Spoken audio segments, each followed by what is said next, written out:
I'm Howard Marcy. I'm the Special Magistrate for Code Enforcement for the City of Oviedo.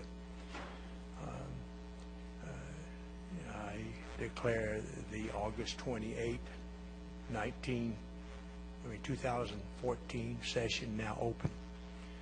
I know that some of you probably, this may be your first time here, so I'll try to explain to you exactly what we're doing today. We're here because the city has filed a complaint against one or more property owners within the city.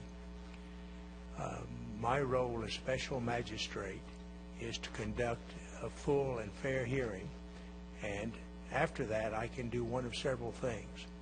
If I find that the city's complaint is well-founded, I can set a time for compliance, impose a fine, or any combination of those things. If I believe at the end of the hearing that the city's complaint is not well-founded, I can dismiss that complaint.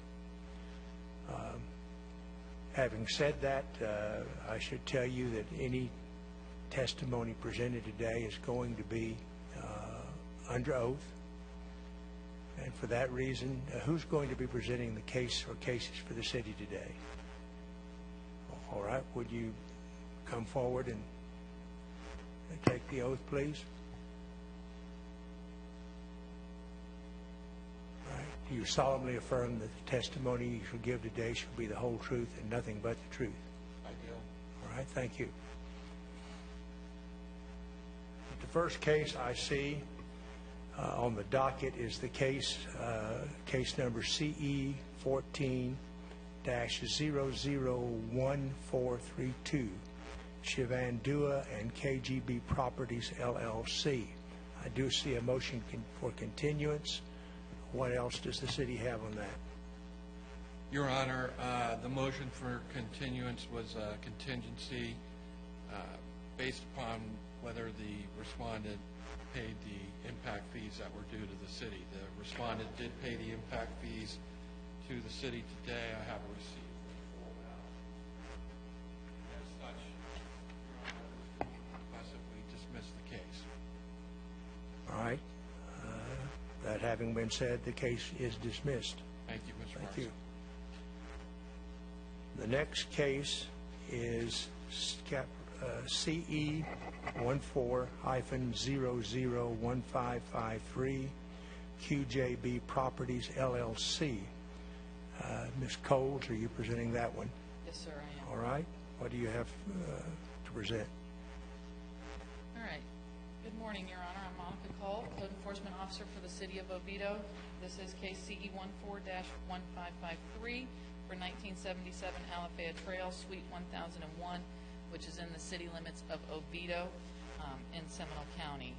All statutory requirements for this hearing have been met, and if I may, sir, I have a packet for Your Honor as well as one for the respondent. I'd like to submit this as Exhibit A. All right. Let me take a look at it.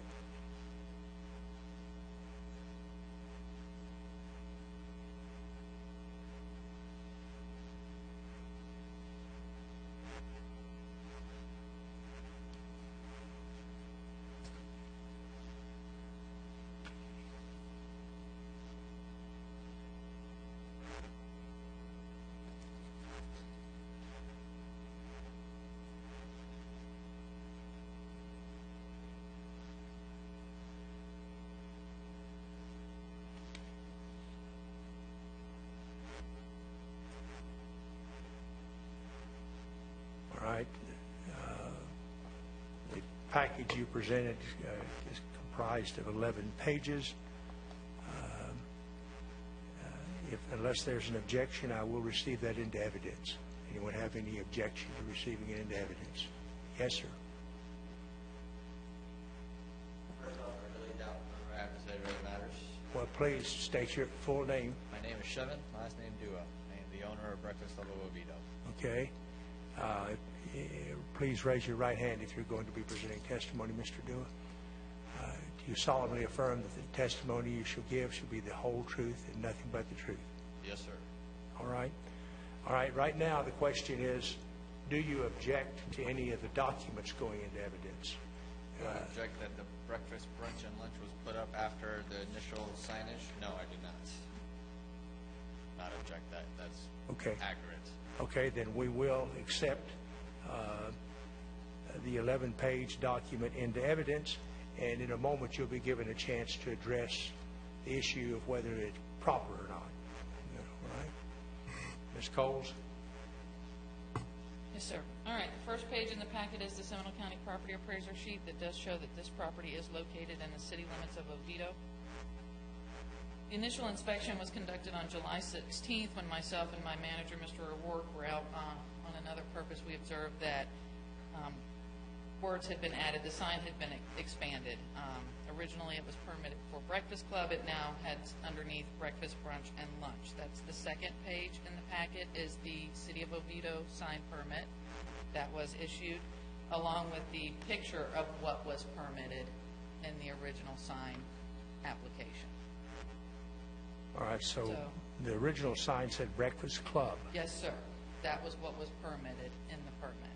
All right, and what the city is objecting to is the addition of breakfast, brunch, and lunch. Correct. The sign was altered without a permit.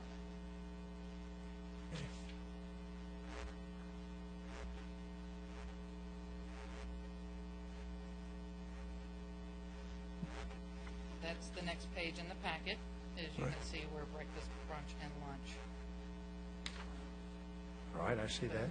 I did take that picture on July 23rd. However, on July 16th, after Mr. O'Rourke and I observed that addition of signage, Karan Bartley, who is our zoning technician, sent Mr. Dua, who is the business owner, an email stating that it did require additional permit to place that additional signage up there. So on July 23rd, I re-inspected and did research of the permitting records. You can see, because that's the date of this picture, that the signage remained and no permit had been applied for or obtained. So on that date, I sent a notice of violation to the property owner and copied Mr. Dua as the business owner. That notice of violation was received. I re-inspected the property on August 4th. And again, the signage remained. No permit had been applied for. At that point, on August 5th, I issued an affidavit of violation and a notice of hearing and sent that to the property owner and also copied Mr. Dua, the business owner, and you can see that that was received by the property owner as well. Right, and I do note the presence of the property owner here today, so I find initially that service and notice are sufficient. Okay? And How then, much, I'm sorry. what's involved in applying for an additional permit, Ms. Coles? There's a fee, as well as he will have to submit or alter his original permit. I believe he will have to resubmit the permit application and just show the additional signage, and then there is a fee that begins at $25, and it's based on the amount of work, the cost of the amount of work that was done. It may increase depending on how much it costs for the work. But the base fee is $25. Ron didn't think that it would be enough. All right. You have anything else to present? No, sir, I do not. All right, then, Mr. Dua, we'll hear from you, sir. All right. First of all, I really don't believe me being here is going to change anything in your mind or anybody else's mind. I think the only way to do that is hire a lawyer.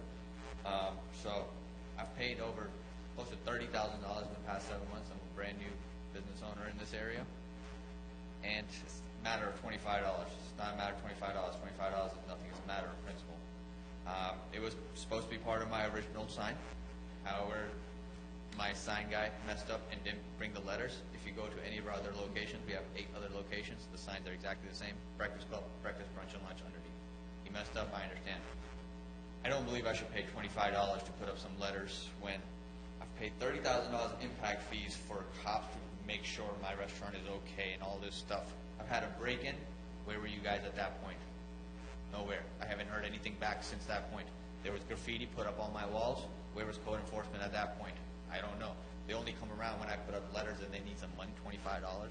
Really? That's bogus to me. And because I put up the letters, breakfast, brunch, and lunch, somehow, some way they come around and they're always at my property during business hours and customers are looking around like, what's going on? What's going on? It's causing my business. It's affecting my business. and then there was an article written in some local newspaper regarding that by Mr. Cobb, and that's not cool. He's telling them that they're going to shut me down. Don't put that in the newspaper. You don't understand how many customers I had come and be like, "Are you guys closing down? That affects my business. So you guys are affecting my business by doing stuff like that. I'm after business hours. Look at my. I don't understand why you're coming to my business to look at breakfast brunch. Who cares? What's the big deal? It's a few letters I put up. I already paid the money for the original sign. If it was part of the original sign, I wouldn't have to pay this extra $25. So I don't understand what the big deal is. For $25, you're paying them more than $25 to come around. Don't pay them, and they won't have to come around, and there you get your $25 that way. I don't understand why you're bothering somebody who's paid $30,000. I'm trying to establish my business, and you guys are giving me a hard time over and over and over and over again. It's ridiculous. If I would have known this, I swear to God, I would have never opened a business. We have 8 locations. I would never. I love the people of City of Oviedo, but I cannot stand the City of Oviedo itself. They are hard to work with. Really, really hard to work with. So, I mean, I know this is not going to affect your mind in any way. You're going to say, you have to pay the $25, and fine. I just wanted you to hear it out, and I'll go pay the $25. You know, and seriously, if anybody comes up to me saying, hey, we want to open up a business in Oviedo, it would be like, run away, don't do it. Well, Mr. Dua, I'll ask you to see it maybe a little different way. Keep in mind, my job is to enforce the ordinances as they're written fairly as I can to everyone. And it becomes a slippery slope, sir. I understand that you added 3 words underneath an existing sign, and I also understand what you're telling me. Within a matter of 2 to 3 weeks of the sign being put up, it was a mistake on the part of the builder. He knew it was supposed to put it up. If you go check out any one of our other locations, you can see that's how exactly the signs are. Who applied for the permit? Was it your builder or you? No, the person that put up the sign. The sign builder actually Yes. applied for the permit. Well, you know, the first thing that occurs to me is that that gentleman really should have been required to straighten out the problem I he understand created. that, but I really doubt you. Like, okay, I'll pay for it. I really Yeah, but you know, where do you draw the line? I mean, suppose you had decided instead of adding breakfast, brunch, and lunch under the sign, to put in 4-foot letters a neon sign that said something else. From my perspective, how do I fairly enforce the rules that exist? You know, where do you draw the line? What's a little bitty violation and what's a large violation? You draw the line by looking at it, looking at the situation that was done in a matter of 3 weeks, and it's just little letters put right underneath the sign. I don't understand how it's affecting the city because I put that up. What troubles did it cause the city by me putting up breakfast, lunch, and what? Did the cops have to be like, oh God, we have to now be on the alert? He has letters up there. Something might happen. It doesn't affect anyone in any sort of way whatsoever. Even if we accept all that, we still have the problem of there is an ordinance and everyone has to comply with it, even when there's an error in doing it. Exactly. So when I came to this was exactly what was going to, and the bottom line is go pay $25. Yeah. Okay, I'll go pay the $25. All right. What I will do, Mr. Dua, is how long will it take for the sign permit process to go through, run its course, and for the new permit to be issued or altered, Ms. Coles? I would imagine that if you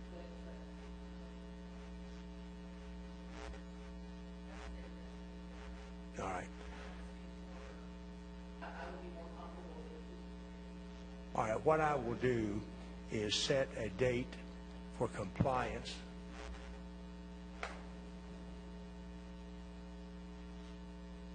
"30 days hence." And if it's really all about getting the permit, and if it's not about the money, then waive the $25 fee since it was supposed to be part of my original. Waive the $25. If it's not about money, show me that it's not about the money and waive the $25 fee. Because really, it is about the money.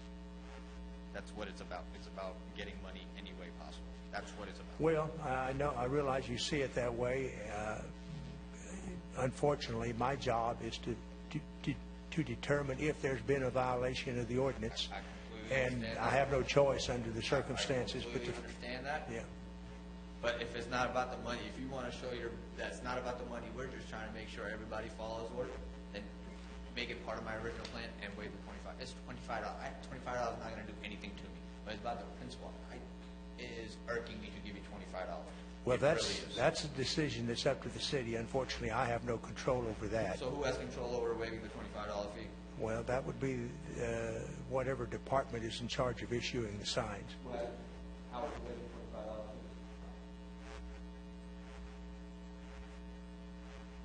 Your Honor, I don't think anyone Okay. Well, in any event, as far as my role in this goes, I have no choice but to set a date for compliance.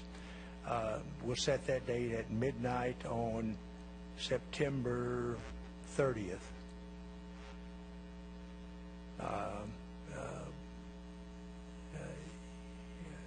You would have until midnight on September 30 to obtain a permit for the alteration of the sign. If you should fail to do that, then there would be a fine commencing on October Do I have to apply 1. for the sign by September 30th, or do I need to do it before then? I'm sorry? September 30th, I need to apply for it, right? You need to apply, I would say you need to apply for it within What's my the week. deadline for applying for it? All right? Let's set that.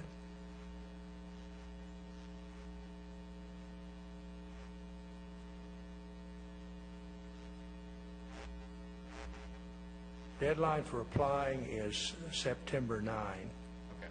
I'm sorry to be rude. Thank you very much. All right. You haven't heard the rest of my. Well, I think it does, Mr. Dua, in all due respect. Should it not be applied for by September 9 and obtained by September 30, midnight September 30, then there would be a fine in the amount of $100 per day thereafter. Okay, thank you, sir.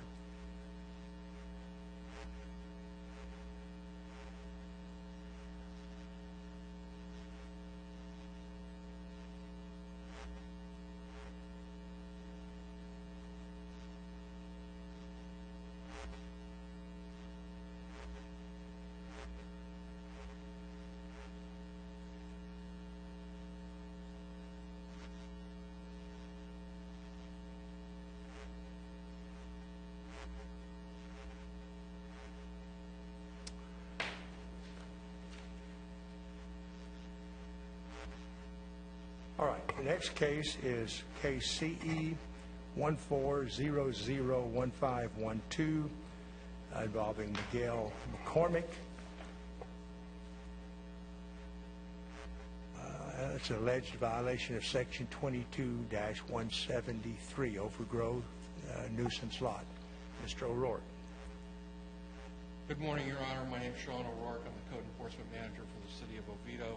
This is case CE 14-001512 in regards to the property at 1018 Cassell Place in the city limits of Oviedo in Seminole County, Florida. It's for a violation of Section 22-173 of the City Code of Ordinance for allowing uncultivated vegetation in excess of 18 inches in sight of the soil or grass in excess of 12 inches. Your Honor, I have a packet for the court. All right, may I see it, please, sir?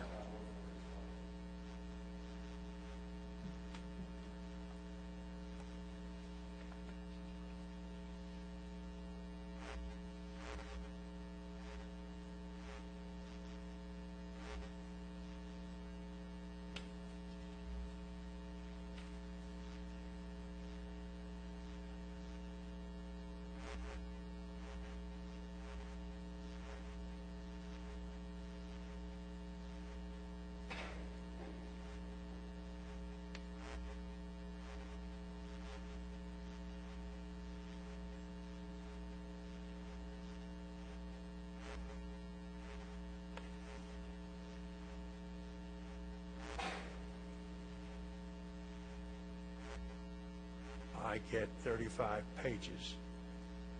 Anyone have any objection to the accepting of that into evidence? Right, it will be received into evidence. Go ahead, Thank you, Mr. Your O'Rourke. Honor. All statutory requirements for the notification of the hearing have been met. The supportive documents are in the packet that has been entered into the record and accepted.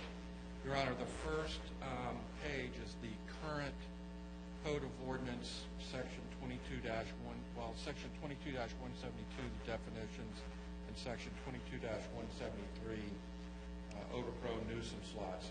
I would like to point out for the court and the respondent that the notice of violation that was sent contained the verbiage of the same exact section, 22-173, was titled overgrown lots in our old code. And, Your Honor, I have failed to update our software system that automatically populates our notices when we put in the code section. So there is some slight difference in the actual wording of what was in the notice of violation versus what is currently in the code.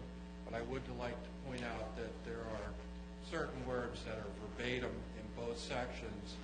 Those are uncultivated vegetation in excess of 18 inches in height from the soil level, or grass in excess of 12 inches in height from the soil level, on any developed lot, tract, or parcel of land to the extent where such constitutes or may reasonably constitute. Those words are verbatim in both codes. We kind of, in the old code, it listed a lot of different things that may reasonably constitute public nuisance. We just condensed them into the word public nuisance.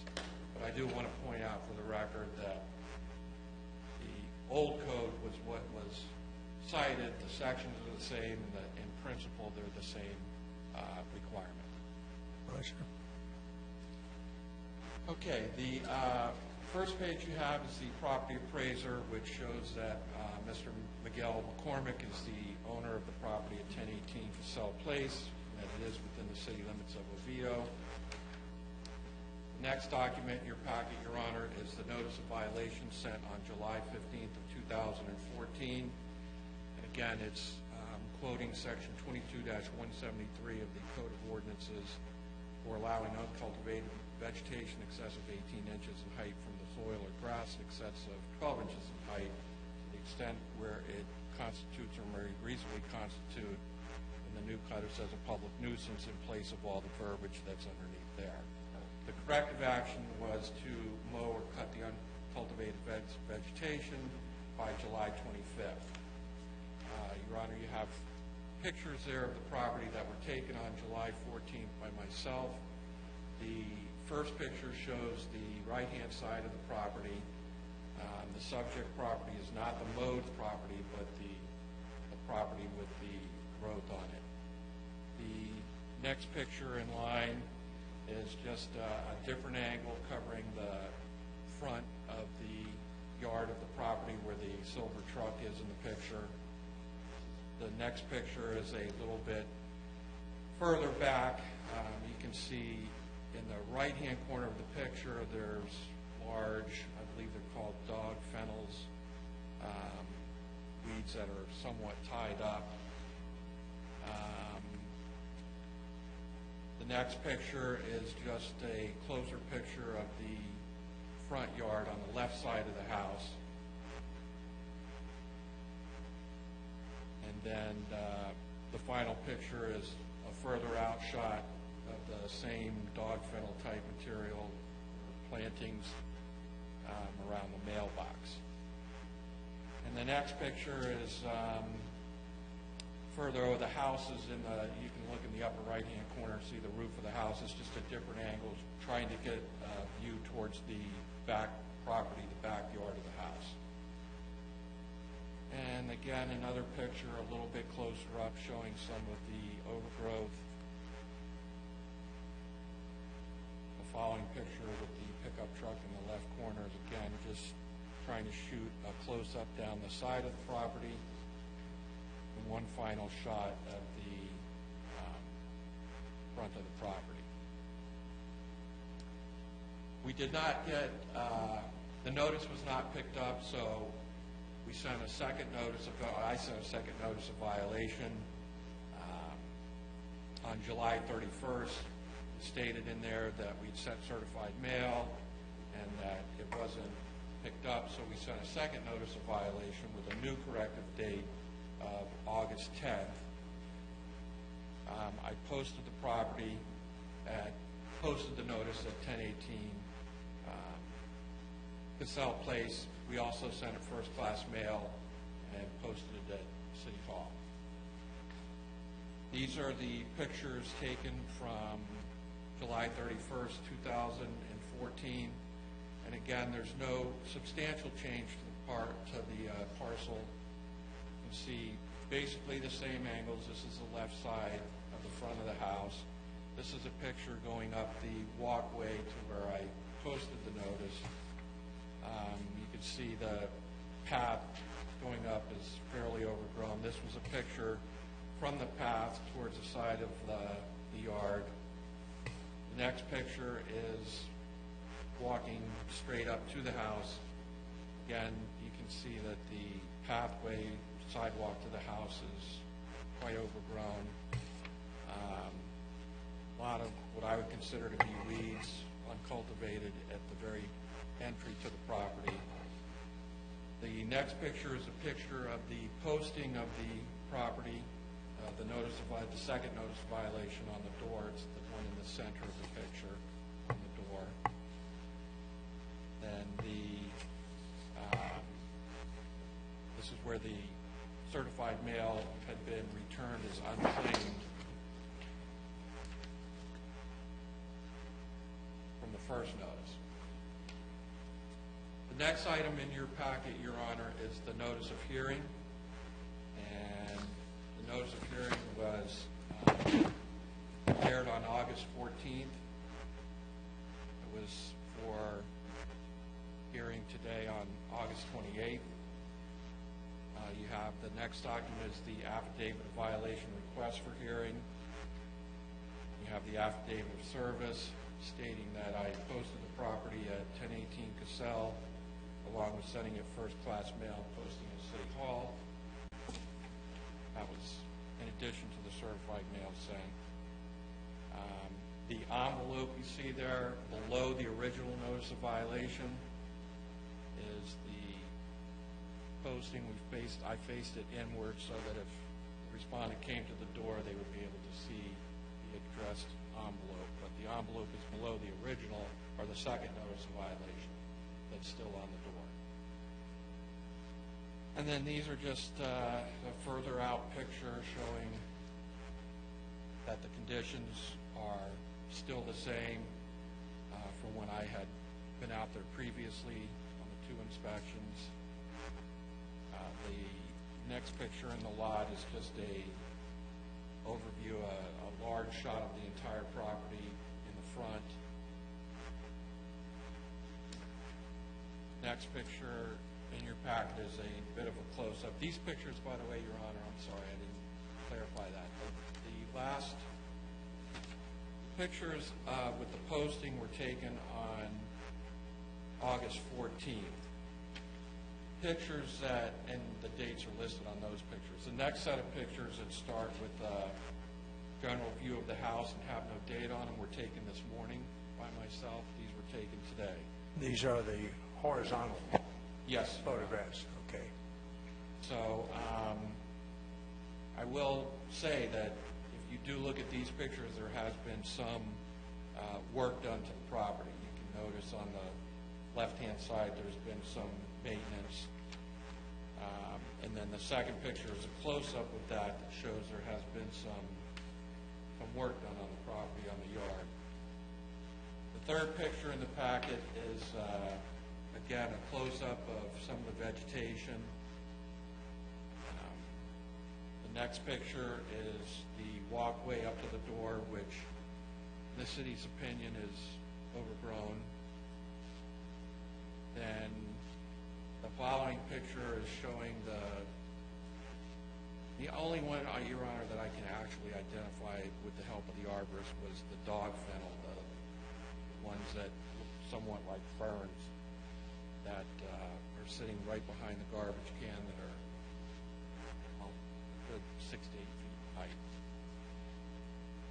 And then the last picture is a picture of the side yard showing obviously the neighbor's property on the right compared to the respondent's property. Our initial inspection, Your Honor, was on 7/14 of 2014. The notice of violation was sent on July 15th, 2014, reinspection on July 28th. Second notice of violation on July 31st. The first notice of violation was returned on August 13th. Did a reinspection on August 14th. Sent the notice of hearing, certified in first class, posted the property in City Hall. Today is the hearing date, and the total number of days has been 45 days. Going back to the very first page, Your Honor, that has the definitions of lot clearing and the actual code section placed today. The second definition is that of a developed lot. Means any lot, tract, or parcel that contains a structure or improvements. This clearly has a structure, so it does qualify as a developed lot. Uncultivated vegetation means any weed growth, grass growth, underbrush, or dead or living vegetative matter. We do have vegetative matter, weed growth, underbrush, is allowed or has been allowed to go in an uncontrolled manner, is not regularly maintained, and which is in excess of 18 inches from the soil. So the city's position is that the conditions at the property do meet that requirement.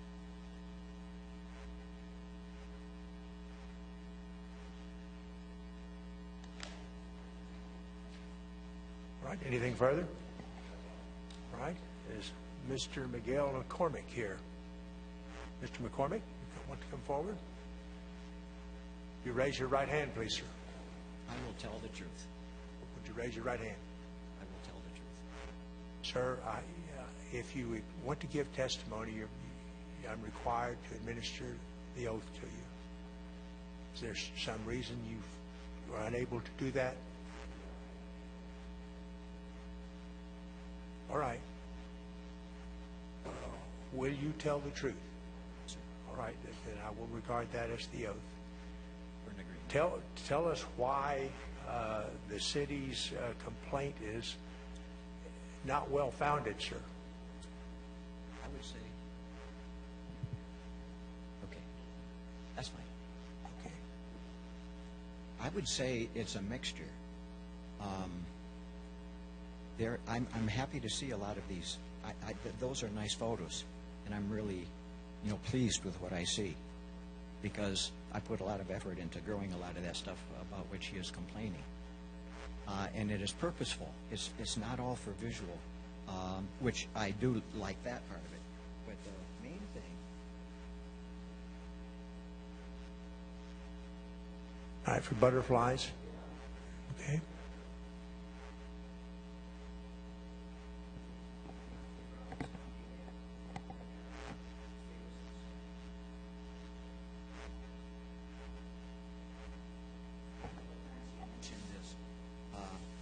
Somewhat tied dog fennel. I planted those Eupatorium capilifolium. They support the vines that are for these. Okay? And other things that he did not name, and that's okay, but just don't call them, overgrowth. We have my mango tree with a Camphora humilis tree in among those, and a lot of the low is ground cover, which is the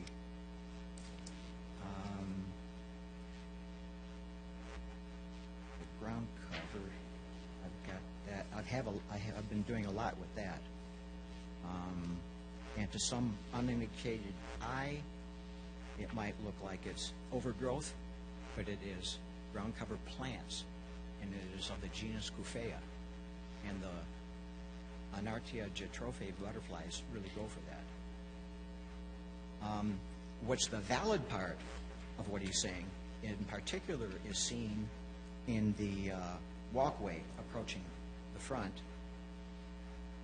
And I agree, and I'm already into that. The rain set me back with the catching up. Not only did it make things grow faster, but it made less time for me to be out there. And he did take note that he did see some difference. Well, I just didn't get to that particular part yet, but it certainly is in the crosshairs of what I have to do. And I do know I have to clean out some of that stuff, which is undesirable for my purpose as well as anyone else's. But to focus in on the tall plants that I planted there, that's way off base. That's my good stuff.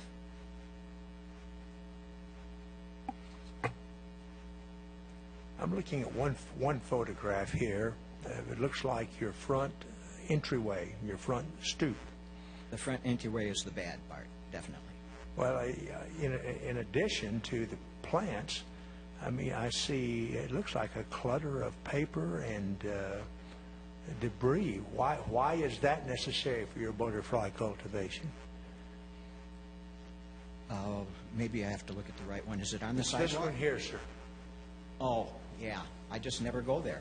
That's just out of sight, out of mind situation. Well, is it out of sight, out of mind for your neighbors? Yeah. It is.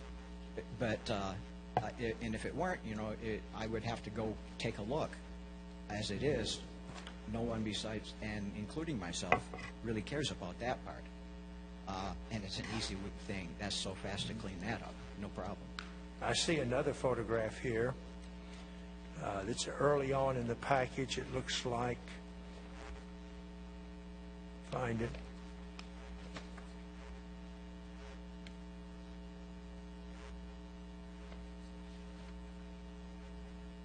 Looks like a loose pile of aluminum tubing. Okay. And dead limbs. Mm-hmm. Why is that there? How long was that there? Not that long, really. The dead limb is part of the cleanup, and they can only collect those things once a week. Mm-hmm. The tubing, I think it's steel. It's fairly heavy, and that is also for my purpose. I have some other tubing that is serving its purpose by holding up the vines, and this is more of the same or similar. That it is going to go up vertically to support these vines. Is there any reason from your butterfly appreciation that we ought to be seeing weeds like this growing in between your other plants? Why is that, sir? Let's see.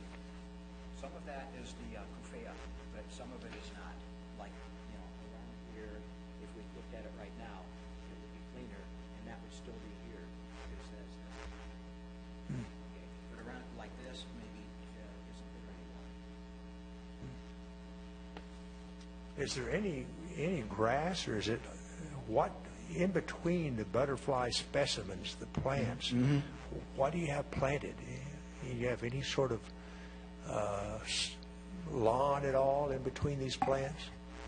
No, it is some native plants, such as the, let's see, what is one of those? The Luigi is the tall one. We've got the low growth that is in there, and sometimes I leave it to flower and then take it out. It depends on rains and such, how much it flowers and how long it lasts. But some low ground cover growth, lower than. What sort of routine maintenance do you perform on these on this landscape? Oh my gosh, I'm out in the yard probably average 6 hours a day, which would allow for some days shorter, but not that much shorter, 4 hours maybe, and often long days. It's a lot of it is in the back part where I have some taller trees. In fact, I'm very pleased with the progress of what my plan is, and that is the tallest ones, the eupatorium, support the vines, while the trees, strong trees, permanent trees, grow. And so I've been able to take out some of that eupatorium in the back. Got to sit back in the front when the mowers mow down my little trees. But now I've got some going there, and the plan is working very well. It supports the vines in the meantime until I get some permanent tree supports for them. You got any complaints from your neighbors? On the contrary, the neighbor to the right loves that bush. That and a couple of times he said it. I knew enough to buy one for him. In fact, that's one of those that's extending into his lawn. He wants more of that. All right. Anything else you want to present, sir? Nothing more. It would all be a repetition of what we already said, I think. All right. It's just maybe one thing bears repetition is that I'm in progress, made a lot of headway since the rains that sent me back, and we're in agreement with part of the cleanup, just not my good stuff. All right. Well, Mr. McCormick, first off, you happen to be appearing before someone who loves butterflies, who plants some butterfly plants himself. But I must confess, in looking at these photographs, that the overall effect is that the growth that you have there is just out of control. It is possible, sir, to have butterfly plants in a controlled environment. So as I read the statute, uncultivated vegetation means any weed growth. Some of these seem to me to be clearly weeds. Which, please? Well, the low-growing stuff on the ground. I showed you some of it. I see some dead spots. That's probably where we're in agreement. Yeah, there's overgrowth that almost obscures the front entryway. That we're in agreement. I don't know. I hesitate to call what I see there grass growth because I'm not sure that it's grass in any, certainly not in any lawn sense. Right, it's not. There's certainly undergrowth there, which could support any number of vermin, snakes, rats, mice. So I think I have no choice but to find that you're in violation of the ordinance. I think your appreciation for butterflies is laudable, but for the sake of your neighbors and the community, you've got to find a way to bring this into a more controlled situation. Not everyone has the same appreciation you do for butterflies, and I can certainly see that if I lived in your neighborhood, I would worry about the really wildness. Uncultivated is the best word I can think of. But actually, if I could interject there so we don't lose it, with the cleanup, it'll look a lot less wild. Well, what I'm going to do, sir, is I'm going to find first that you have been properly served with notice of violation, and the fact that you're here is evidence of that. I am going to find that based on all the evidence I've seen and heard today, that you are in violation of 22-173, that there is overgrowth here. I realize that your choice of plant specimens is something that may be debatable, but one can choose plant specimens and still plant them in a somewhat orderly and controlled fashion. So I'm going to provide that from what I see here, it's going to take a few days to correct this situation. More than days. How many days? I say more than days. Yes, sir. Do you have an estimate of how long it's going to take to make this presentable? Well, day by day, I mean, even now it looks a lot better. Well, if I gave you 45 days, would that give you time to get it done? Sure it would. All right, sir. Because I work hard. Then that would be, let's say by October 15th. You have until midnight of October 15th, 2014, to bring the property in compliance. We may have to come back here and redefine what that looks like now. Well, we're going to talk about that in a minute. Into compliance with 22-173. And I would suggest to you, sir, that it may be that you might want to talk to somebody who does similar things. Lucas Nursery, as you know, has a butterfly gardens. Maybe get some help in designing what you're doing. But I am convinced that it's possible to do what you're doing without having it look so unsightly. So if you've brought it in compliance by October 15, 2014, that's fine. If you have not, then fines will begin to accrue on the next day at the rate of $100 a day.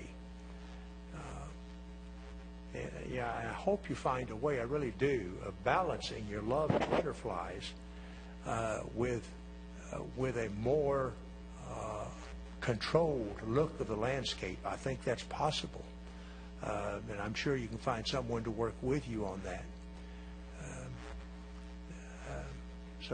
But now, still there remains the idea of controlled in whose estimation? Because someone who's looking at that as it's been looked at thus far and not seeing what the good stuff is going to say, oh, that's all junk. And I will say, but on the contrary, there's good stuff that I want. Well, try to control the good stuff. That Okay. we know. But, I mean, how is it going to come to agreement? Well, at the end of October 15th, I would suggest maybe that you call Mr. O'Rourke, and I'm sure he's willing to work with you in getting the problem to where it'll work for everybody. So work with him, and maybe along the stages, discuss with him. But by October 15th, it's got to be in compliance with the ordinance, and ultimately, I'll be the one to have to make that determination. If you come back before me as the magistrate after October 15th and the city is still not convinced that you're in compliance, then it's going to be my difficult task to make that determination. But the best way to avoid having to come back before me is to work with the city and see if you can't clean that up and bring a little more control to it. Yeah, well, at least if I have that, if it turns out to be true what you said, that he's, willing to work with me, then it sounds like we've got a game plan. I'm sure everybody wants to work with you, but at the end of the day, at the end of October 15, it's got to look halfway cultivated in the heights. I agree. All I can tell you is, if it comes back before me again, I guess I'll have to be the one to determine whether it meets the code or not. Maybe you'll have to go there and see, because the photos may still tell you that it's junk, whereas looking close, you say, oh, yeah, I like that. Well, anyone can always ask me in advance of a hearing Oh, really? Okay. for a view, and I would, with everyone present, but there has to be an official request for me to take a view. I do not go out and look at properties understand. without that. I'm not able to do that. All right, sir. Do you have any questions? Mr. O'Rourke.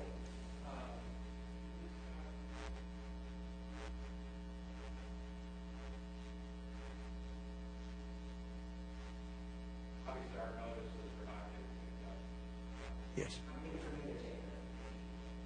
Yes. Yeah. I'm placing the burden on Mr. McCormick to contact you at various stages of his project to ask for your assistance. So it.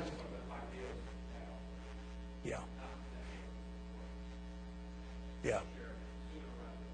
Sure. And as I say, call Mr. O'Rourke. And when you do, make sure you give him a phone number where you can be reached. And, Well, I'll just stop in. Yeah, well, but let's see if we can't get it to looking like a manicured butterfly garden. No, not manicured. Semi-manicured. Okay. Okay, sir, thank you. Thank you. All right, anything else to come before the magistrate today? All right, then we are adjourned.